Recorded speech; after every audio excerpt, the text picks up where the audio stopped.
Hi friends, welcome to my YouTube channel. ಇವತ್ತು ತುಂಬ ಡಿಫ್ರೆಂಟಾಗಿ ಯಾರೂ ಮಾಡಿರದ ಮಾವಿನ ಹಣ್ಣಿನ ಕ್ರಿಸ್ಪಿ ಸ್ನ್ಯಾಕ್ ಮಾಡ್ತಿದ್ದೀವಿ. ಒಮ್ಮೆ ತಿಂದರೆ ಮತ್ತೆ ಮತ್ತೆ ಬೇಕು ಅನಿಸೋ ರುಚಿ. ಹಣ್ಣಾದ ಮಾವಿನ ಹಣ್ಣು ನೆಕ್ತು 1 ಕಪ್ ಚಿಕ್ಕ ತುಂಡು, ಮೈದಾ, ಅಕ್ಕಿ ಹಿಟ್ಟು, ಸಕ್ಕರೆ, ಏಲಕ್ಕಿ ಪುಡಿ, ಬೇಕಿಂಗ್ ಸೋಡಾ, ಉಪ್ಪು, ಎಣ್ಣೆ. ಮಾಡುವ ವಿಧಾನ: ಮೊದಲು ಮಾವಿನ ಹಣ್ಣನ್ನು ಸಣ್ಣ ತುಂಡುಗಳಾಗಿ ಕತ್ತರಿಸ್ಕೊಳ್ಳಿ. ಒಂದು ಬೌಲ್ನಲ್ಲಿ ಮೈದಾ, ಅಕ್ಕಿ ಹಿಟ್ಟು, ಸಕ್ಕರೆ, ಏಲಕ್ಕಿ ಪುಡಿ, ಉಪ್ಪು, ಸೋಡಾ ಹಾಕಿ ಕಲಸಿ. ಅದಕ್ಕೆ ಸ್ವಲ್ಪ ನೀರು ಹಾಕಿ ದಪ್ಪದ ಹಿಟ್ಟು ತಯಾರಿಸ್ಕೊಳ್ಳಿ.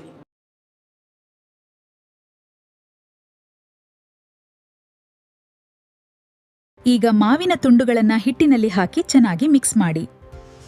ಕಾದ ಎಣ್ಣೆಯಲ್ಲಿ ಚಿಕ್ಕ ಚಿಕ್ಕ ಬೋಂಡಾ ಥರ ಬಿಡಿ. ಗೋಲ್ಡನ್ ಕಲರ್ ಬಂದಾಗ ತೆಗೆದ್ರೆ ಕ್ರಿಸ್ಪಿ ಮಾವಿನ ಬೋಂಡಾ ರೆಡಿ. ಮಾವಿನ ಹಣ್ಣಿನಲ್ಲಿ ಇಷ್ಟು ಟೇಸ್ಟಿ ಸ್ನ್ಯಾಕ್ ಗೊತ್ತಿರಲಿಲ್ಲ. 5 ನಿಮಿಷದಲ್ಲಿ ಕ್ರಿಸ್ಪಿ ಮಾವಿನ ಬೋಂಡಾ. ವಾವ್, ಇದು ಸೂಪರ್ ಆಗಿದೆ.